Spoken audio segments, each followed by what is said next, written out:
masih dengan Hairunisa di sini. Dan di video kali ini kita akan melihat bagaimana cara menggambarkan medan listrik dan medan magnet pada bumbung gelombang rektanguler.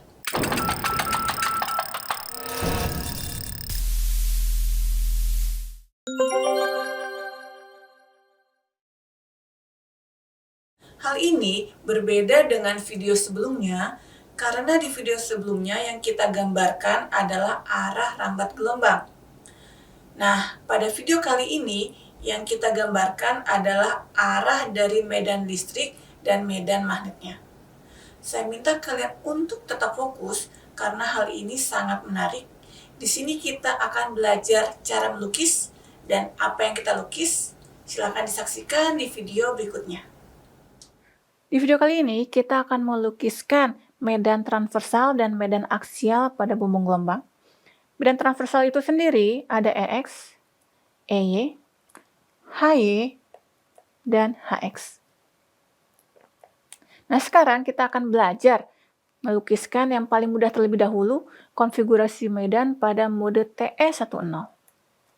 Untuk mode TE10, kita memiliki persamaan medan magnet aksial, di mana Hz adalah A aksen dikalikan dengan cos V per AX dikalikan dengan E pangkat minus J beta dikalikan Z. EX untuk mode TE10 persamaannya dapat kita lihat seperti yang tampak pada slide, di mana dia nilainya adalah 0 karena kalau kita lihat di sini, Hz bukan merupakan fungsi dari Y. Nilai EY bisa kita lihat persamaannya, di mana persamaan ini bisa saya tuliskan seperti yang tampak di bawah.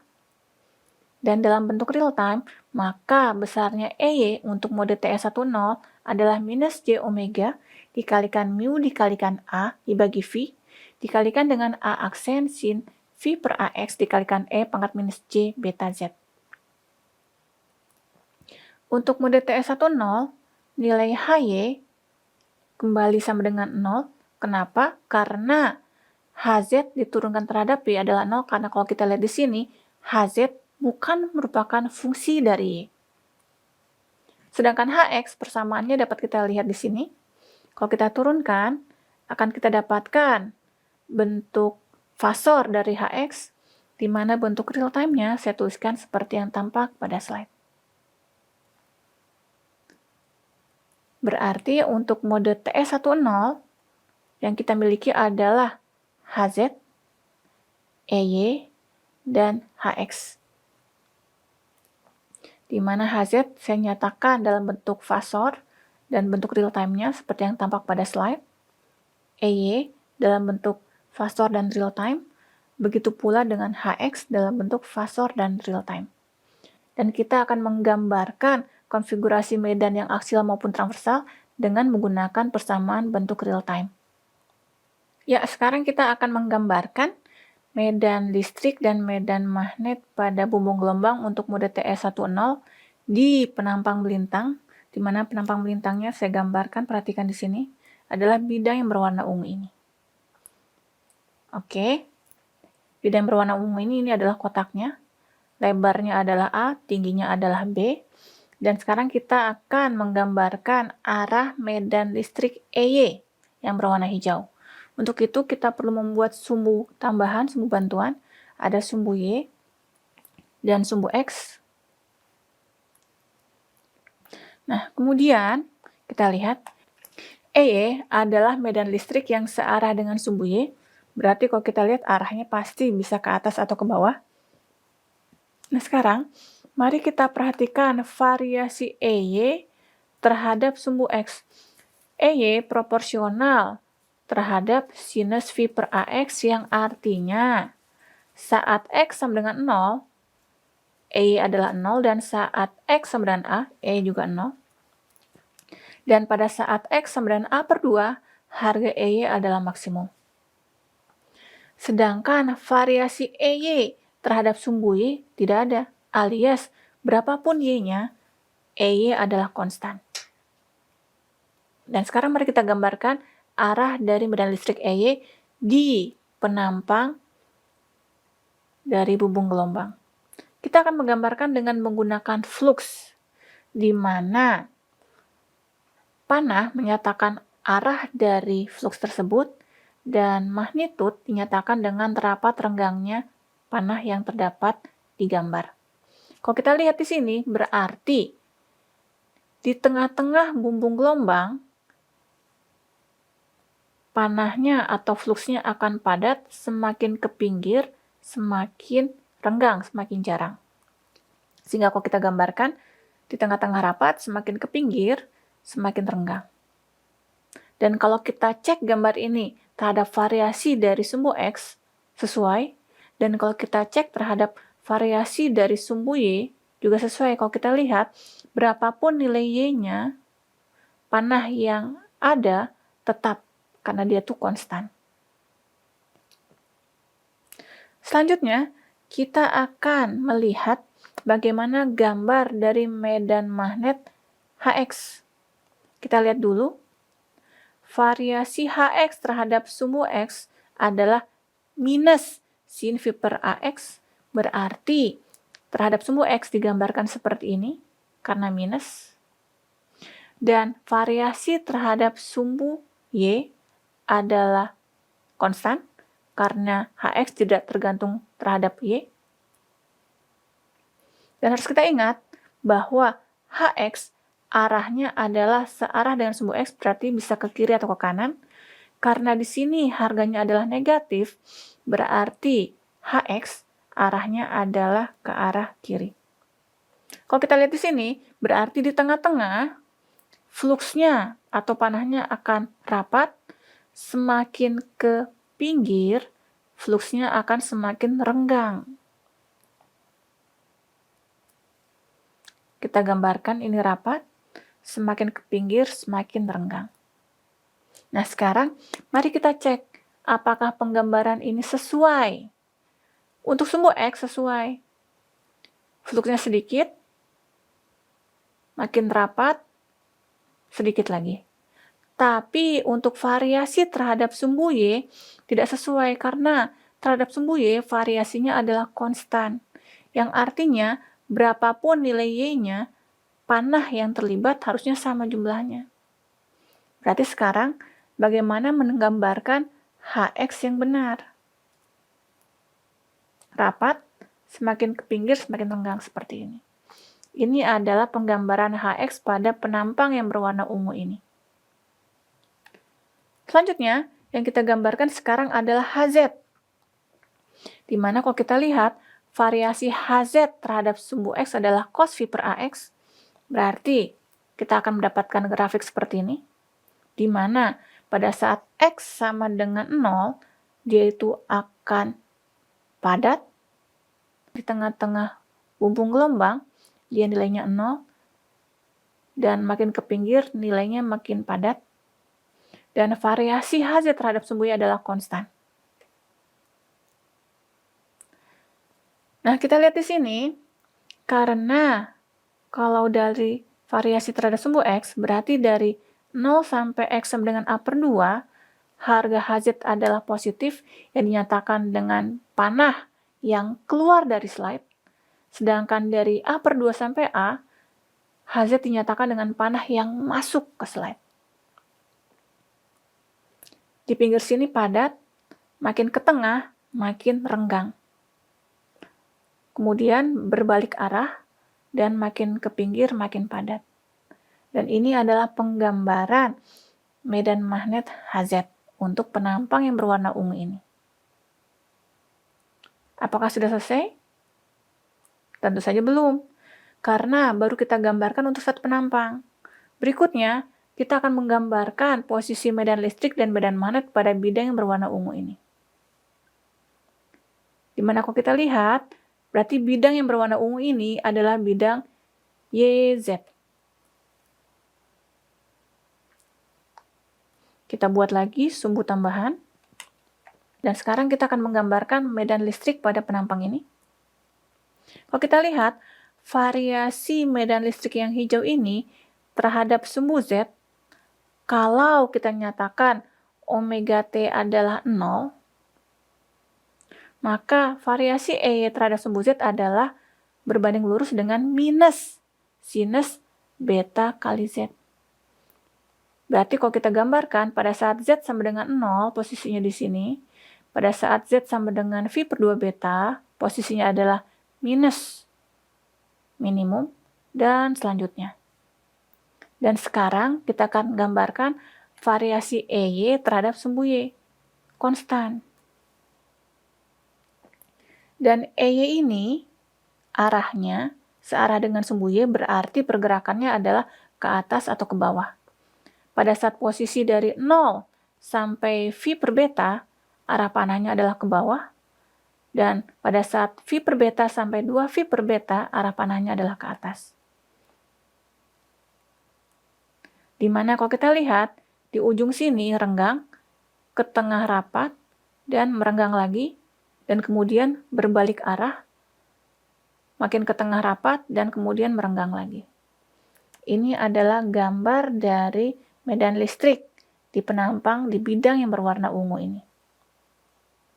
Berikutnya, yang akan kita gambarkan adalah HZ. Variasi HZ terhadap sumbu Z adalah cosinus minus beta Z atau enggak plus cosinus beta Z jika omega T-nya kita anggap 0. Berarti kalau kita lihat, pergerakan HZ sepanjang sumbu Z seperti yang kita tampakkan di gambar berikut. Variasi HZ terhadap sumbu Y adalah konstan. HZ itu sendiri dinyatakan dengan flux yang arahnya ke kiri atau ke kanan. Berarti di rentang dari 0 sampai V per 2 beta, arah fluxnya adalah seperti yang kita lihat, arahnya ke kanan. Di mana di pinggir sini dia padat, kemudian dia merenggang. Kemudian akan berbalik arah, tapi masih renggang. Di tengah sini padat lagi, terus merenggang lagi, kemudian berbalik arah. Nah, penggambaran ini sudah cocok untuk variasi terhadap sumbu Z dan juga variasi terhadap sumbu Y. Selanjutnya, kita akan menggambarkan HX, di mana HX dinyatakan dengan panah yang arahnya masuk atau keluar dari slide.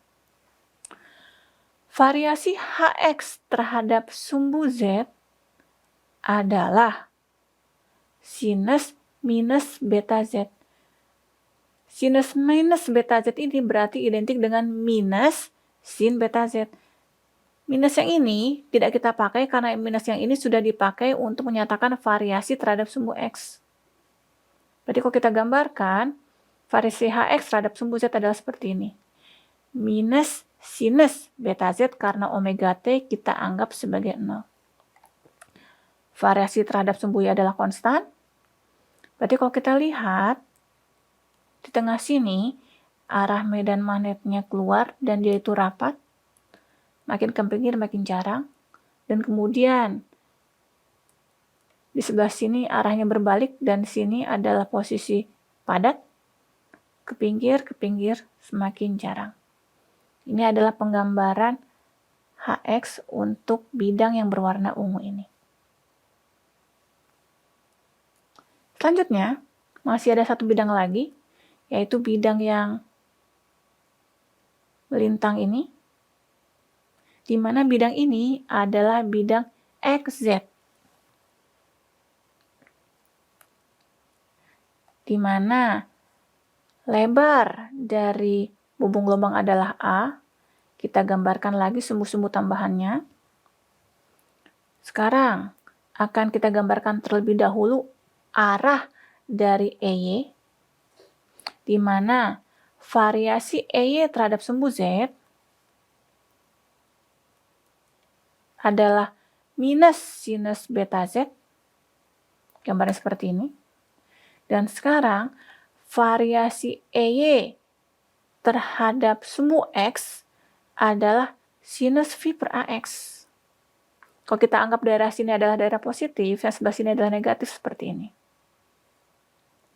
Dengan susunan sumbu Z dan X seperti yang tampak pada slide, maka sumbu Y positif sesuai dengan aturan tangan kanan akan mengarah ke luar slide. Dan di daerah yang saya lingkari ini, arah dari EY adalah negatif karena dia merupakan perpaduan harga positif dan harga negatif. Berarti kalau kita gambarkan, ini adalah arah EY. Kalau kita lihat di sini, di bagian tengah-tengah, dia itu padat, semakin ke pinggir, semakin renggang. Tapi kalau kita sesuaikan juga dengan variasi di sumbu X, di tengah-tengah sini padat, semakin ke pinggir, semakin sedikit. Sedangkan untuk kuadran berikutnya, gambarnya sama tapi arahnya adalah positif, yaitu keluar. Dan ini adalah arah medan listrik pada penampang yang berwarna ungu ini. Selanjutnya, kita akan menggambarkan Hz. Variasi Hz terhadap sumbu Z adalah kosinus beta Z, sedangkan variasi Hz terhadap sumbu X adalah cos V per AX. Maka kalau kita lihat di sini, di kuadran yang saya tunjukkan ini, arah dari medan magnetnya ke arah sumbu Z positif karena dia merupakan perpaduan nilai positif dan nilai positif. Jadi arahnya adalah ke kanan. Di sini arah panahnya adalah ke kiri. Di sini arah panahnya adalah ke kiri dan selanjutnya. Mari kita lihat. Di sini arah panahnya adalah ke kanan karena harganya positif. Dan kalau kita lihat di sini, pada saat Z sama dengan 0, fluksnya banyak, semakin ke pinggir, semakin sedikit. Kalau kita lihat variasi terhadap sumbu X, pada saat X-nya sama dengan 0, fluksnya juga banyak, semakin ke atas, semakin sedikit. Kita gambarkan lagi untuk yang sebelah sini. Semakin, kalau kita lihat, di pinggir fluksnya rapat, semakin bergerak ke arah Z, semakin renggang, makin sedikit. Untuk variasi terhadap sumbu X juga, di atas dia rapat, semakin ke bawah, semakin renggang. Kita gambar lagi. Flux Hz, kita gambarkan bentuknya seperti ini. Kalau kita lihat variasi terhadap sumbu Z, di sini rapat, di sini banyak, habis itu di sini makin ke pinggir, panahnya semakin berkurang. Dan ini sesuai dengan variasi terhadap sumbu X yang menyatakan di bawah padat, semakin ke atas, semakin berkurang. Sehingga kalau kita gambarkan secara lengkap, akan kita dapatkan Hz bentuknya seperti yang tampak pada slide. Sekarang kita gambarkan arah Hx. Variasi Hx terhadap sumbu Z adalah minus sinus, dan variasi Hx terhadap sumbu X adalah minus sinus juga. Nah, berarti karena Hx arahnya panahnya adalah ke atas atau ke bawah, berarti di kuadran ini arah panahnya adalah ke atas karena perpaduan antara nilai negatif dengan nilai negatif. Berarti di kuadran ini arah panahnya adalah ke atas karena merupakan perpaduan antara nilai negatif dengan nilai negatif. Sedangkan di kuadran ini arah panahnya adalah ke bawah karena perpaduan dari nilai negatif dengan nilai positif. Nah, kalau kita lihat, ternyata dilihat dari variasi terhadap sumbu Z, di sini panahnya sedikit, semakin ke tengah, semakin rapat, habis itu berkurang lagi. Dan ini sesuai dengan variasi terhadap sumbu X, di bawah yaitu sedikit, semakin ke tengah, semakin rapat, terus menurun lagi. Dan gambar ini berlaku juga dengan kuadran berikutnya, tapi arahnya terbalik. Nah, sekarang kita lihat, kita sudah menggambarkan Hz, EY, dan Hx pada bumbung gelombang untuk setiap bidang. Nah, sekarang kita lihat. Sekarang di sini akan saya tampilkan gabungan dari Hz dan Hx. Yang harus kita ingat, yang namanya medan magnet merupakan suatu medan dengan lintasan tertutup. Artinya, HZ dan HX pada dasarnya merupakan satu buah lintasan yang dapat saya gambarkan seperti ini. Berarti kalau kita lihat, yang biru berputar ke atas bergabung dengan yang merah, terus ke yang biru lagi. Jadi sekarang kalau saya gambarkan, arah medan magnet pada bidang yang berwarna ungu ini merupakan suatu lintasan tertutup. Dari video tadi, kita telah melihat cara menggambarkan medan listrik maupun medan magnet yang aksial dan transversal pada bubung gelombang rektanguler. Menarik bukan? Nah, sekarang pertanyaannya adalah, untuk apa kita menggambarkan konfigurasi medan elektromagnetik tersebut? Nah, jawabannya bisa kita lihat di video berikutnya. Terima kasih atas perhatiannya. Jangan lupa untuk like and subscribe. Assalamualaikum warahmatullahi wabarakatuh.